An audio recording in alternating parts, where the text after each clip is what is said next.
Sheffield Crucible because Kyron Wilson is the new world champion. He beat Jack Jones 18 frames to 14. You can read more about that on the BBC Sport app or the BBC Sport website. But from me and the rest of the team, that's all for now.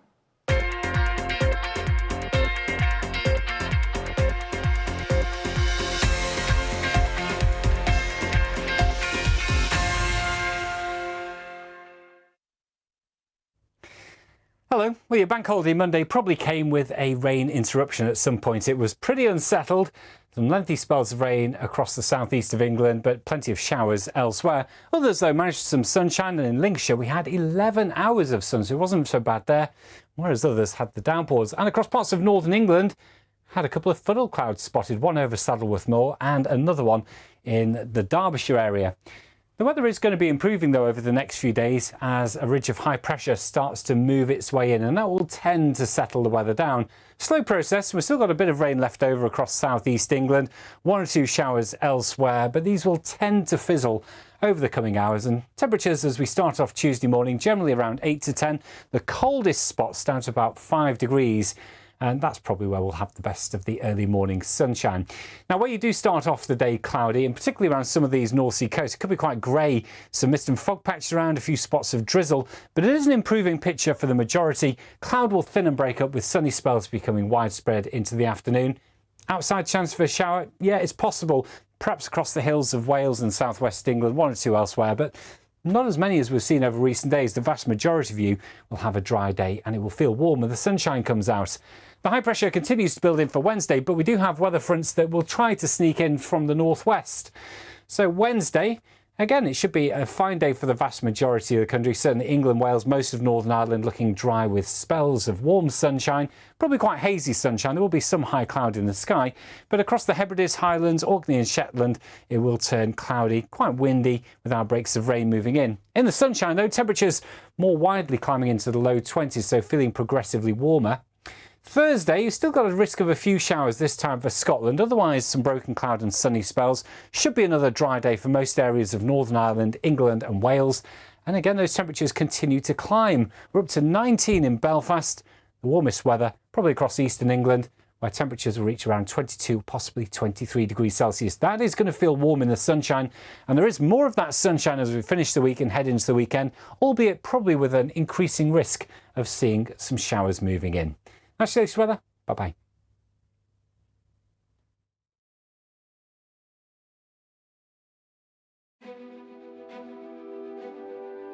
I want Hip Life to be that good story that lifted black folks in Africa and all over the world, gave young people a voice. It's part of being an actor because I always say as an actor you can't be a control freak.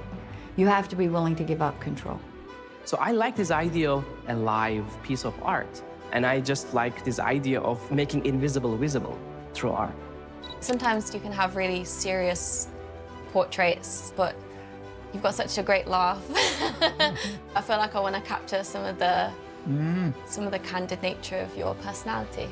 Opera House can and must be many things. It shouldn't cater just to one audience, and it shouldn't be focused on just one corner of the repertoire. It must do everything and be open to the interests of many different people. Inspiring arts and culture. Watch now on iPlayer.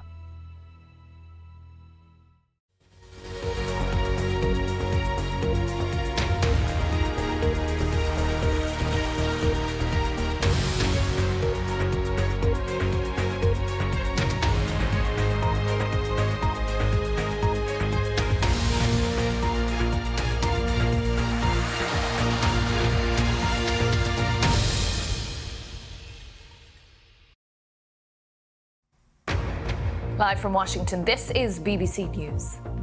Hamas agrees to a Gaza ceasefire proposal while Israel says the terms don't meet its demands. High-stakes negotiations are set to continue.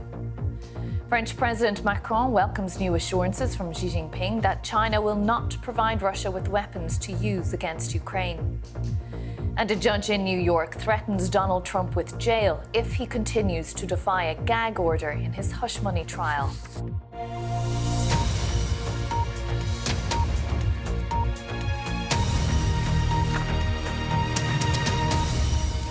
Hello, I'm Caitriona Perry. You're very welcome. The Israeli Defense Forces continued with what they call targeted strikes into the southern Gaza city of Rafah, just hours after Hamas leaders announced they'd accepted a ceasefire proposal from Egyptian and Qatari mediators. The multi-stage deal could involve the initial exchange of Palestinian prisoners for 33 Israeli hostages held since the October 7th attacks, though the full details have not yet been made public.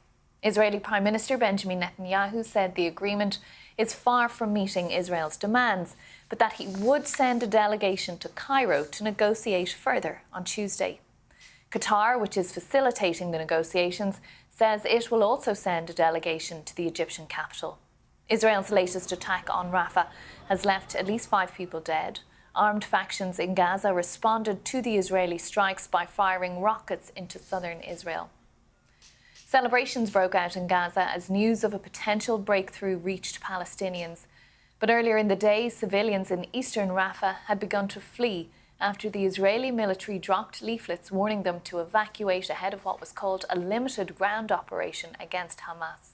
100,000 refugees have been told to move to what Israel is calling an expanded humanitarian zone near Khan Yunis, but Gazans say the area is already overcrowded. Jordan's King, Abdullah II, is in the US on a state visit. In a meeting at the White House on Monday, Jordanian officials said the King told President Joe Biden that a ground invasion into Rafah would lead to what he called a new massacre and risk spilling over into the wider region. In New York, the UN Secretary General Antonio Guterres told reporters that Israel invading Rafah would be intolerable. Our security correspondent Frank Gardner has more now from Jerusalem. Things have moved with extraordinary speed here in this part of the Middle East. The day began with Israel really having the initiative, dropping these leaflets onto the citizens of eastern Rafah, warning them to evacuate and that a military operation was about to begin. And then by the early evening, we had this sudden announcement that came out of nowhere that Hamas was going to accept the terms of a ceasefire. And my immediate suspicion, I have to say, was, well, this is probably going to be radically different to what Israel was prepared to accept. And I was kind of half right, half wrong, because Israel hasn't accepted it. They've said it's far from the terms that meet their needs, but they haven't rejected it outright. They are sending a delegation to Cairo of mediators, and at the same time, they are continuing their military push in Rafah. Now, this puts Benjamin Netanyahu, the Prime Minister here in Israel, in a very difficult position because he's under pressure from the hard right in his coalition to go ahead with that Rafah military operation. Those hardliners want to see no deal with Hamas. Instead, they want to see it utterly crushed and destroyed, regardless of what that means for the hostages. The hostage families have been protesting in Tel Aviv and Jerusalem, demanding what they call Exar Akshav, deal now. They want to see a deal straight away and to get their hostages out, because there is a deal on the table. It's there. It's a two-phase deal that would see the gradual release of Israeli hostages out of Gaza in return for Palestinian prisoners and an eventual cessation of violence and what Hamas terms the end of the blockade of Gaza. Israel has yet to accept all of this, but I think we are in a more optimistic place now than we were 24 hours ago. Well, to discuss all of this developing news, I'm joined in studio now by Barbara Starr, longtime Pentagon correspondent and a senior fellow at the University of Southern California. I'm also joined by Dana Stroll, former US Deputy Assistant Secretary of Defence for the Middle East. Thank you both for being with us on BBC News. Dana, if I could turn to you first. Prime Minister Netanyahu has been clear since the 7th of October he won't cease fire until he gets all the hostages back to Israel and he obliterates Hamas, his words. He has not achieved either, but are we on the cusp now, potentially, of a deal, do you think?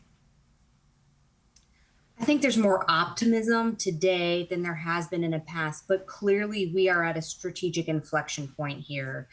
Israel has not achieved the military objectives it set out for itself, collapsing the command and control of the organization, destroying all of Hamas's terror tunnels, and eliminating its top leaders. But now it faces either losing whatever is left of international community support and potentially causing a wedge with President Biden and his administration if the Rafah operation proceeds without the safe evacuation of more than 1 million civilians. And on the other side, the consensus within Israeli society about moving forward with more military operations versus agreeing to a ceasefire and getting the rest of those hostages out is increasing enormous pressure on Netanyahu and his governing coalition. We know that today he's sending another delegation of what he calls working level mediators to Cairo. And so there is still commitment to continue to work at these talks. Barbara, what's your view? What kind of political bind is Netanyahu in at this point? Well, Dan is, of course, is exactly right. He's under tremendous domestic and international political pressure. Is he going to blink? I doubt it. He's not known to do that.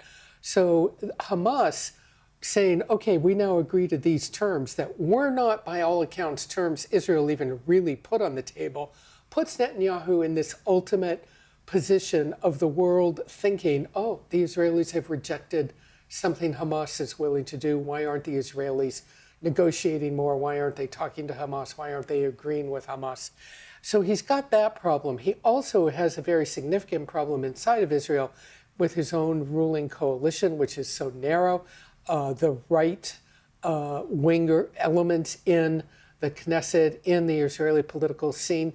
He can't be seen as bowing to what Hamas has put on the table. But on the other hand, he's facing this tremendous pressure led by the U.S. not to have another catastrophe in Rafah. And Dana, on that point, we've seen, even though this deal is in the ether, as you've described it, a potential inflection point, nevertheless, we've seen the airstrikes continue on Rafah, citizens being told to flee from there. What are the options for President Biden if Prime Minister Netanyahu does continue into Rafah with a ground invasion? Well, it appears that what President Biden and his Secretary of Defense, Lloyd Austin, have communicated is that they will not support an Israeli Defense Forces operation to collapse those remaining 4 Hamas battalions in Rafah without a credible, implementable plan for the safe evacuation of civilians. And we know that even though Israeli officials briefed President Biden's national security team on their plan for the safe evacuation, the Biden administration is really holding firm that they do not believe this is a credible, implementable plan.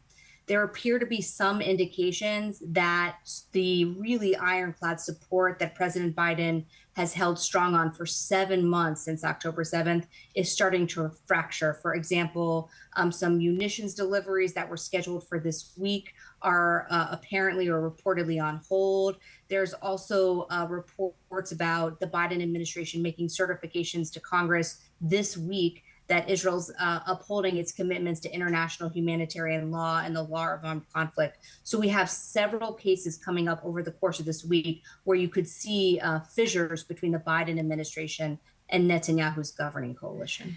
And if the Biden administration does follow through what you're saying there, its threat to not support Israel further, what would that mean for Prime Minister Netanyahu?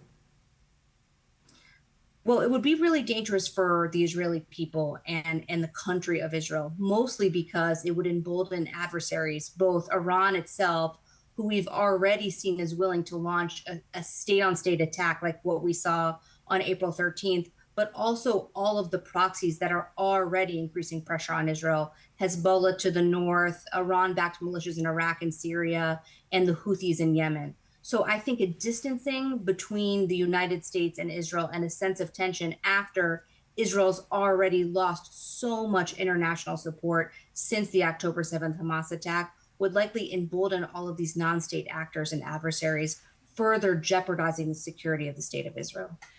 Barbara, what sort of pressure do you think Joe Biden is exerting? We saw the call with Netanyahu today. He's also here. King Abdullah from Jordan is here visiting the president as well. Well, I think, we've seen these reports, of course, of the U.S. delaying ammunition shipments. There's not much the U.S. can do if the U.S. foreign policy and security policy is unconditional support for Israel. Is Biden willing to step back from that, especially as he faces re-election? Not likely.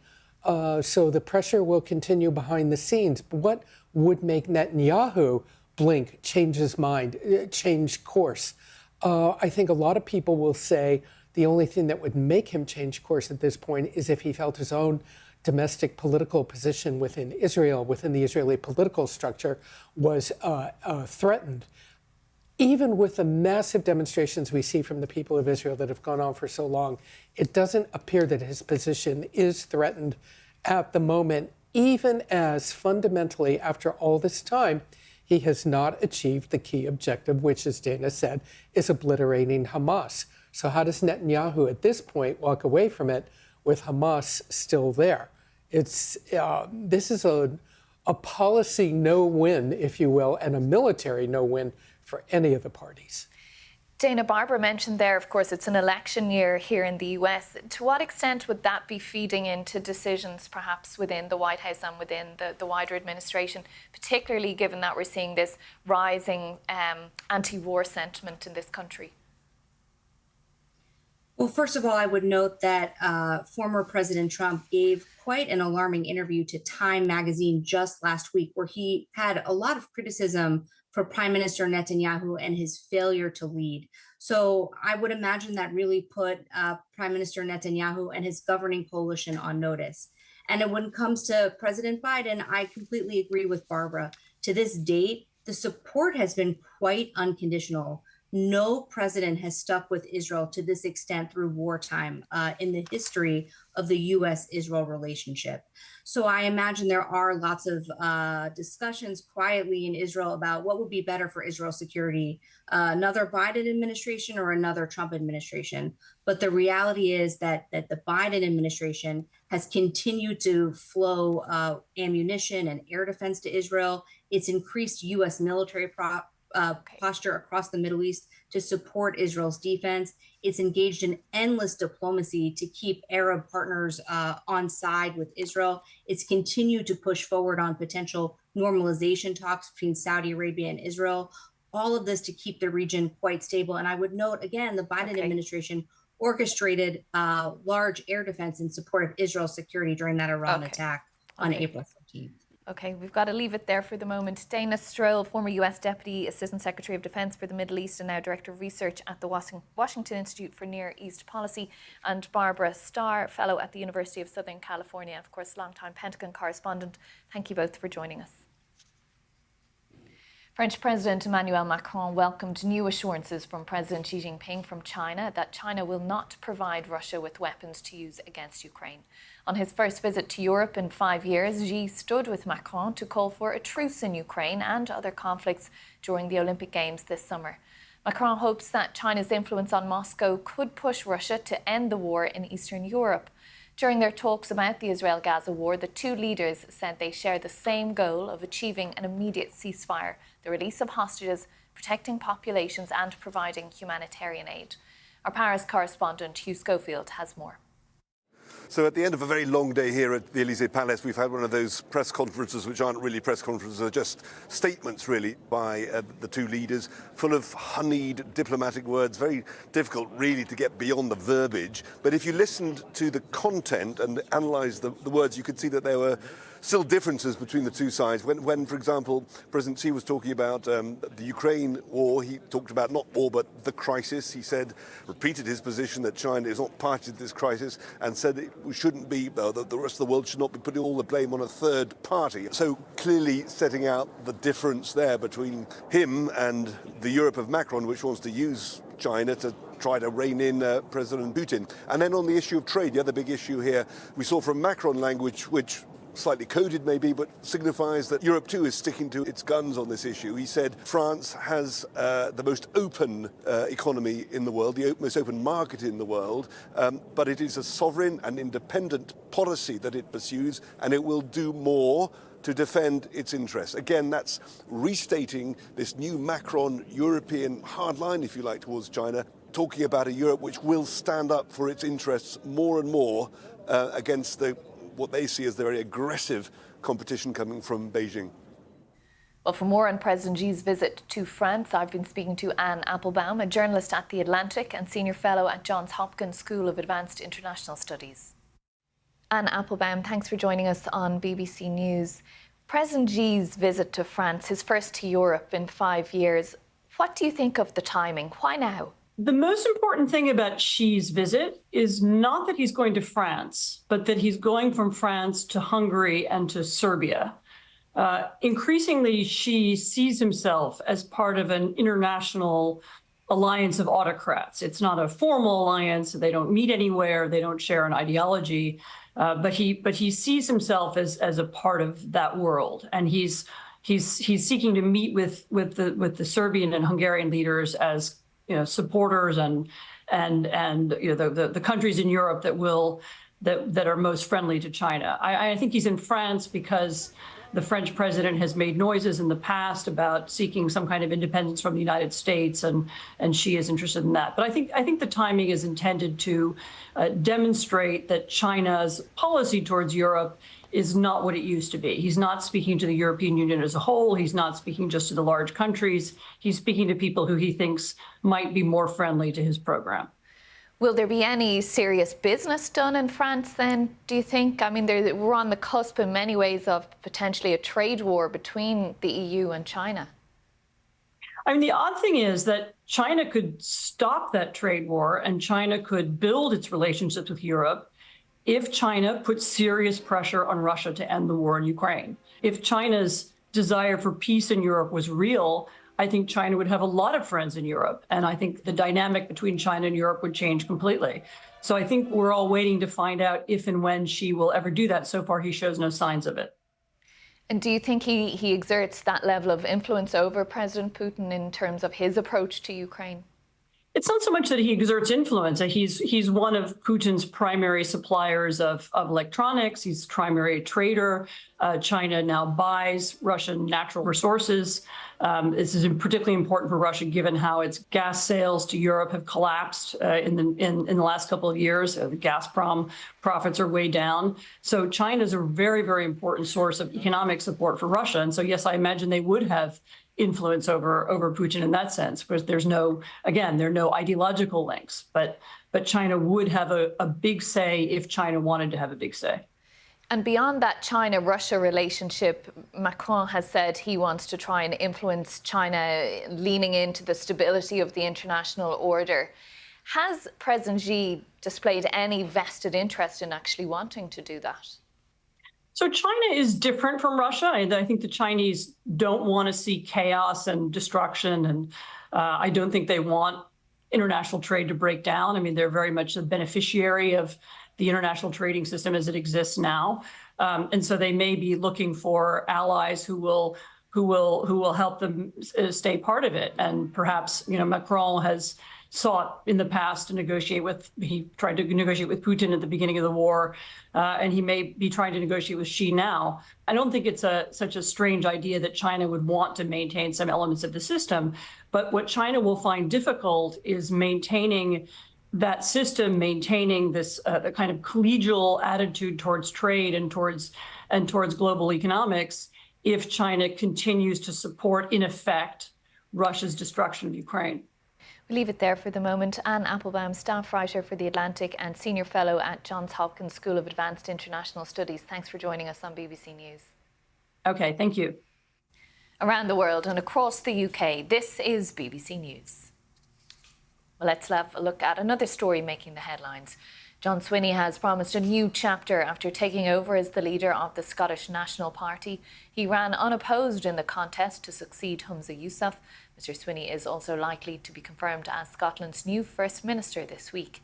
James Cook reports. In the end, it was the coronation of King John. No other candidates, no contest, but straight to work as SNP leader. My focus will be the economy, jobs, the cost of living.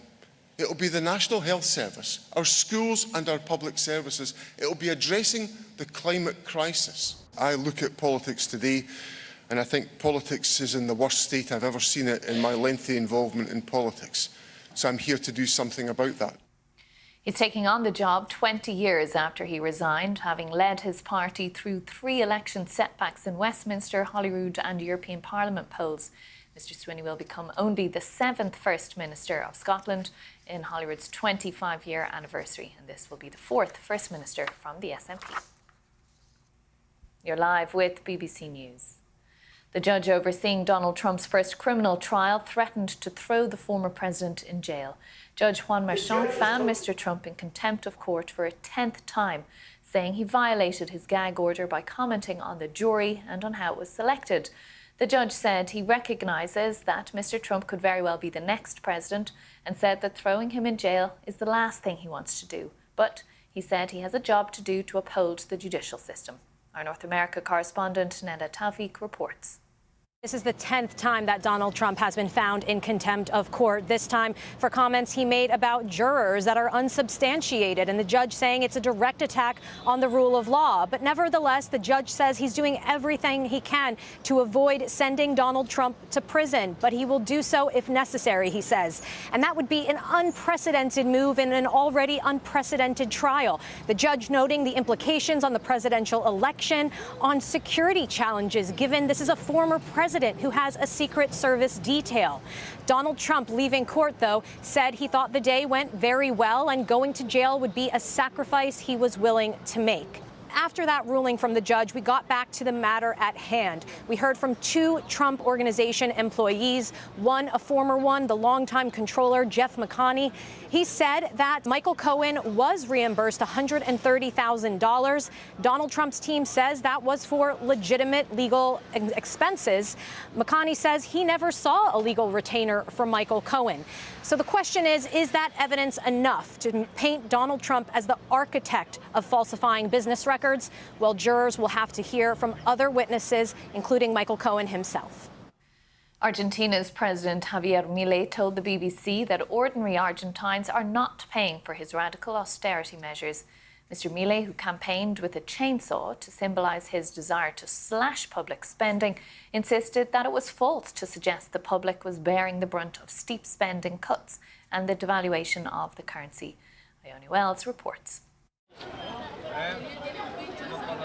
This was once a wealthy country. Some of these people were once middle class. Many say they are ashamed to now be at this soup kitchen, just to feed their families. It is hard to eat in dignity. Since the government changed, unfortunately, the demand for soup kitchens from homeless people, families too, has increased. Not only people who are homeless, there are entire families that come looking for a plate of food. This place offers some a lifeline, but food supplies and salaries of staff here have recently been cut by the government. It's one of many cuts the new president, Javier Milei, has introduced. He has slashed energy and transport subsidies, the value of the currency, government spending on things like pensions. He argues this shock therapy is needed to fix the economy after years of high inflation, high debt and high public spending. I asked him what he'd say to some Argentines who feel they are paying the price. Well, actually, that is false. The largest adjustment is being paid by the political corporation. The mass media will deliberately lie, and people will believe those lies they get through the media. You can't make a macroeconomic evaluation based on the situation of an individual. Actually, a particular situation may be influenced by the sort of information that the individual also has access to. The information people have access to is the prices they're seeing in supermarkets. I mean, for example, do you know how much a litre of milk costs now in Buenos Aires? Do you know how many goods assets exist within an economy? So you don't do economics based on the price of an individual asset. The first thing is that in economics, miracles don't exist. What would have been the alternative? To continue to print money like the previous administration that generates inflation and ends up affecting the most vulnerable? That was not the way to go. His fans want to give him time. Some feel they can't afford to. Julia sings here because her $190 a month pension is not enough to live on. It is us who is suffering, not the political class, as the president says. He says the political class is going to pay. It's a lie. We are suffering. The common people, the retirees, the people who work every day, who pay their travel fares, who buy their food. Ione Wells, BBC News in Buenos Aires. Now, one of the biggest nights in the fashion industry's calendar is underway in New York, where celebrities are gathering for the annual Met Gala. The event, hosted by Vogue editor-in-chief Anna Wintour, and it's held at the Metropolitan Museum of Art, is of course known for its extravagant red carpet fashion and star-studded guest list. This year's theme is the Garden of Time. If you want to see more about that, you can head over to our website, bbc.com/news, where we've got a live page there showing all the styles and fashion and, of course, the rest of the day's news as well. Thanks for watching. I'm Caitriona Perry. Stay with us here on BBC News.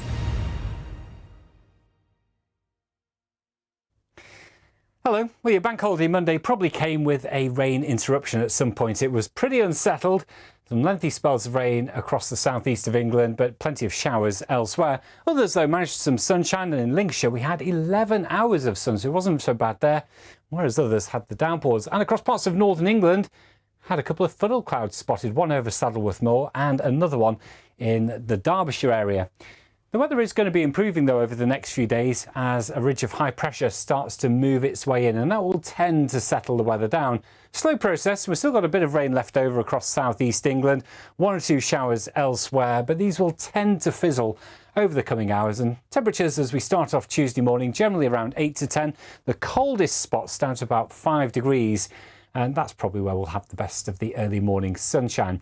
Now, where you do start off the day cloudy, and particularly around some of these North Sea coasts, it could be quite grey. Some mist and fog patches around, a few spots of drizzle, but it is an improving picture for the majority. Cloud will thin and break up with sunny spells becoming widespread into the afternoon. Outside chance for a shower? Yeah, it's possible. Perhaps across the hills of Wales and southwest England, 1 or 2 elsewhere, but not as many as we've seen over recent days. The vast majority of you will have a dry day and it will feel warmer. The sunshine comes out. The high pressure continues to build in for Wednesday, but we do have weather fronts that will try to sneak in from the northwest. So Wednesday, again, it should be a fine day for the vast majority of the country. Certainly England, Wales, most of Northern Ireland looking dry with spells of warm sunshine, probably quite hazy sunshine. There will be some high cloud in the sky, but across the Hebrides, Highlands, Orkney and Shetland, it will turn cloudy, quite windy with outbreaks of rain moving in. In the sunshine, though, temperatures more widely climbing into the low 20s, so feeling progressively warmer. Thursday, you've still got a risk of a few showers this time for Scotland. Otherwise, some broken cloud and sunny spells. Should be another dry day for most areas of Northern Ireland, England and Wales. And again, those temperatures continue to climb. We're up to 19 in Belfast. The warmest weather probably across eastern England, where temperatures will reach around 22, possibly 23 degrees Celsius. That is going to feel warm in the sunshine.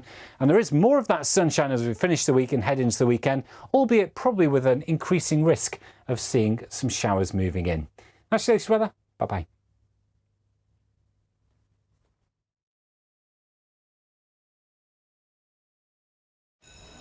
Morning. Come and have a seat. Now, of course, I'm not going to go easy on you. There are some really big questions we've got to try and get answers to this morning. But I'll be fair, and we just want to hear what you've got to say. So, shall we get on with it? We're rolling. Here we go. Join me to hear from the biggest names inside and outside politics. Sunday with Laura Koonsberg. Sundays at 9 on BBC One and iPlayer. As fighting continues in Ukraine, join our team for the latest developments. This is how close the missile got to hitting this block of flats. The crater is about 5 meters deep. See the headlines as they happen with breaking news alerts in the app. Follow the story for all the latest with BBC News. I am going to lecture you on climate change. Have you considered resigning over this? Because you're clearly embarrassed. Of course, I have been. I have thought about this. We have now the best or most sophisticated information technology in history, and people are no longer able to talk with each other or to agree on the most basic facts. I want to be totally honest with you, and I am being honest with you. At least this should be a common ground for everyone.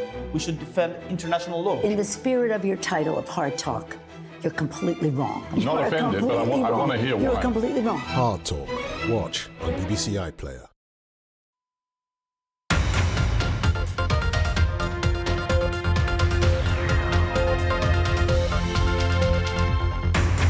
More trouble for Boeing as it faces a new investigation in the US, this time over the 787 Dreamliner. Plus, what do Asians think of British food? Quite boring, actually. not so special. Ouch. We'll catch up with the British companies trying to spice up their offerings to the region.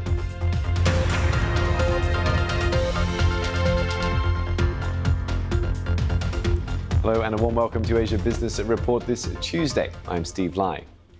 Now, the US regulator has opened a new investigation into Boeing.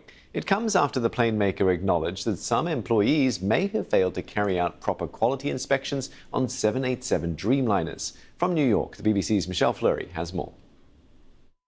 Boeing's work is once again in the spotlight.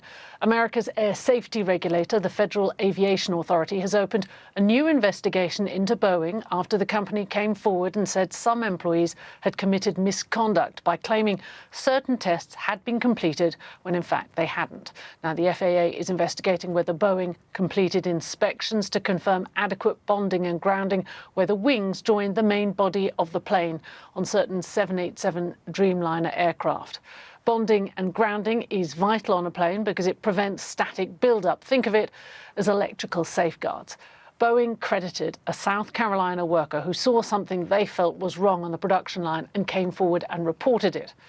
Cutting corners at work is something that many of us may have been guilty of at various times in our lives. But given the frequency with which quality control issues keep coming up at Boeing, the airline has a long way to go to regain the trust of the flying public, its customers, the airlines, as well as lawmakers. Boeing's shares dropped sharply on the news of the investigation. The company has told the FAA that it will re-inspect all 787 jets on the manufacturing line and develop an action plan to address concerns about planes already in service. In other news, in recent months, as Israel's war in Gaza has intensified, we've seen consumers boycotting brands with perceived links to Israel. Major fast food chains like McDonald's and KFC have reported a drop in sales as a direct result of the boycotts. And one of the main demands of protesters in the US is that their universities stop investing in companies linked to Israel, like Google, Microsoft, and defense contractor Lockheed Martin. Ian Lee, who teaches strategic management at Carleton University, told me more about the impact. It's very important to distinguish between sanctions versus boycotts. Sanctions are imposed by countries, by nation states. Boycotts are imposed by individual groups, protest groups against particular companies. So this is very important. The second distinction is the boycott against the company because of something the company did inside its company. Think of Anheuser-Busch in the United States last year in its activities that enraged many consumers, and that boycott was effective. But secondary boycotts, that is to say, boycotting a company because they're involved with a country that people are opposed to, is less successful in the research literature. We have to make those very important distinctions, I think, in terms of analyzing the success or failures of these boycotts. Yeah, another distinction perhaps to note is that these brands often operate a franchise model, so boycotts impact local franchisee holders more directly than the brands themselves. Indeed. In fact, that's an additional point to make. We have to distinguish between the franchise versus the corporate head office. And secondly, is it impacting sales or is it impacting the brand? The research on this shows that the sales hit is not as significant generally, but the hit to the brand, the damage to the brand, is much more significant. And so this is not to suggest that boycotts don't work. It's just that they have an impact that people may not realize. It's not the sales decline, it's the impact to the brand, which we can see in, for example, the decline in the share price. Yeah, and brands also sit up and take notice when these things happen to them as well. Most brands don't want to get dragged into politics, though, do they? Exactly. The large corporations tend to be very, very averse to bad publicity. They're not political actors, and so the last thing they want is to be in the national news or the international news for bad reasons. And they avoid negative publicity like the plague. So their job is they try to minimize and avoid it completely. The European Union has approved a $14.9 billion purchase of US steel by Japan's Nippon Steel. In a move viewed as a formality, the European Commission said it cleared the deal because the firms will have limited market positions after the transaction. The acquisition faces opposition in the United States, with President Joe Biden saying he believes the US steelmaker should remain domestically owned. In an interview with a leading Indian newspaper, India's foreign minister has defended blocking investments from China. He said India cannot compromise on national and economic security while trying to open up the economy. The BBC's Runade Mukherjee has more. India's Foreign Minister S. Jaishankar was speaking to the Economic Times when he said that it was about protecting domestic businesses, especially the small and medium enterprises. Also, batting away allegations of becoming a protectionist economy, the Foreign Minister also said it was about protecting the interests of the working class in the country. Just to put things in context, relations between India and China have been at their lowest ever since the 2020 violent altercation along the Indo-China frontier over a territorial dispute. Back then, in protest, India had banned hundreds of Chinese apps, including TikTok, from operating here. New Delhi has since been pushing domestic manufacturing and incentivizing businesses to move production from China to India to help offset the huge trade deficit with Beijing. Now, this is what it all boils down to. India imports way more from China than it actually exports. According to some studies, the trade deficit in the last 5 years has gone up to just a little less than $400 billion. So despite the tough talk, these are the realities that India is facing. It's an aspect that has worried both economists as well as strategic affairs experts. Asia is home to some of the world's best-loved cuisines, which may explain why Western food has typically struggled to break into the market. But that's starting to change, thanks to higher incomes and better-travelled consumers. One country looking to take advantage of this is the UK. Recently, Asia's biggest food and beverage show came to Singapore, and as a treat, we sent our business reporter, Nick Marsh.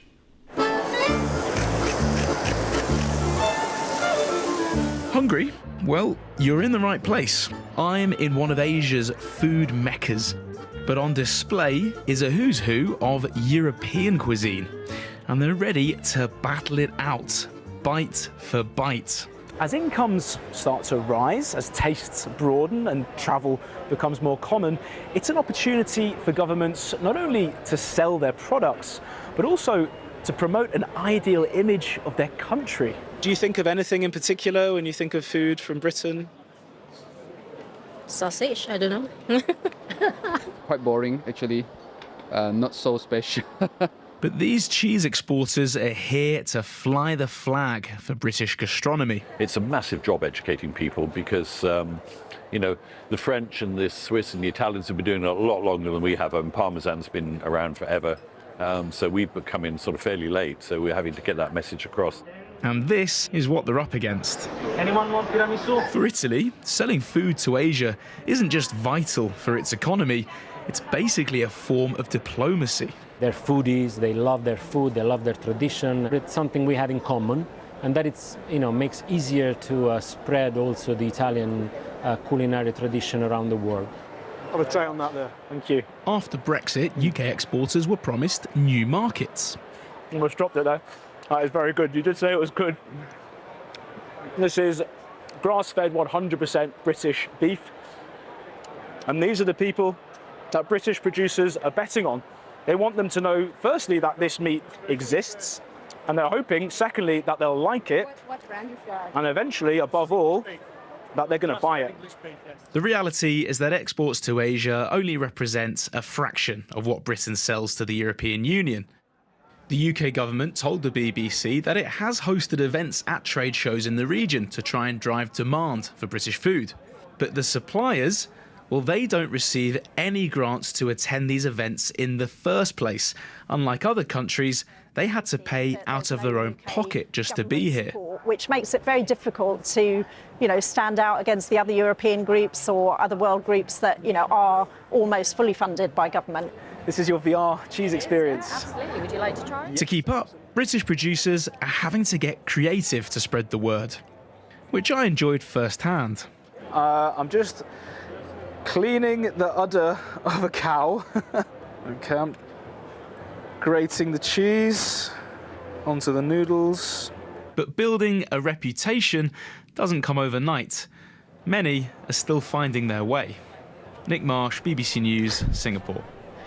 Yeah, good stuff there from Nick. Okay, let's take you to some live pictures, let's take you to some pictures then from the Met Gala earlier. that is underway in New York. Plenty of celebrities attending from this region, including BTS and Bollywood star Alia Bhatt. And the event raises money for the Metropolitan Museum of Art. It is also a showcase for designers of high fashion. There's a lot of money involved. Tickets are rumoured to cost upwards of $70,000. And that is it for the final ever edition of Asia Business Report. Hard to believe it's been over 20 years since the program launched here in Singapore. Starting from tomorrow, we'll have a new look and feel, but what won't change is our dedication to bring you all the biggest business stories from around the world that matter to you. See you tomorrow.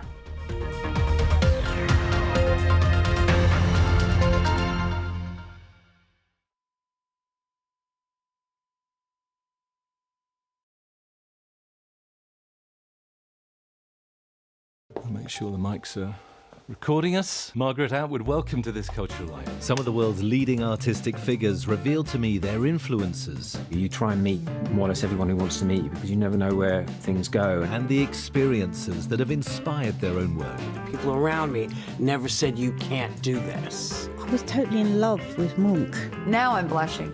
Find out what fires the creative imagination with John Wilson. This Cultural Life. Watch on BBC iPlayer.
Are you a raver? Do I look like a raver? I've got bass in a backpack. This is amazing. Dancing for like 4 or 5 hours of a gig, you could generate about 800 kilowatt hours of thermal energy. So that's a lot of energy. Right, so shall we give it a taste then? It's my favourite. We're really talking to the plants, and they're telling us how happy they are. It can fly, but it can also float on water. The bots kick off with some swift striking. Oh my God, that went by quick. It's all about augmented reality. Useful, then. It's useful. I scroll through the options with my finger here. Solar system, let's give that one a go. Totally and utterly immersed in another world there. We've got to consider all of these things if we're going to avoid an apocalyptic fate. But also excited. The police have found us. I can't believe I'm now wanting to run away from the police. Thanks for watching. Bye. Click. Tomorrow at 8:30 on BBC News and iPlayer. The climate of southern Europe is changing. It's becoming more and more like North Africa.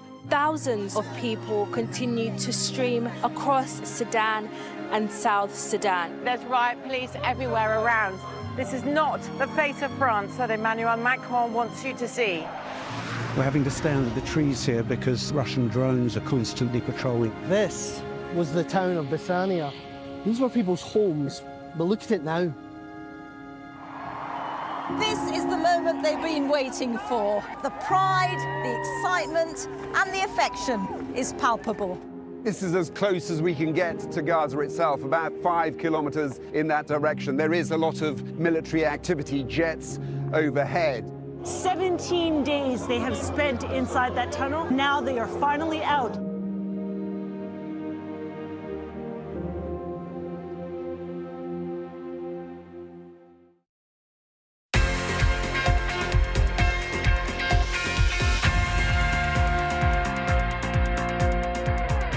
Hello there, I'm Ollie Foster. Here's what's coming up for you on Sports Day. Kyron Wilson is on top of the world. There's a new name on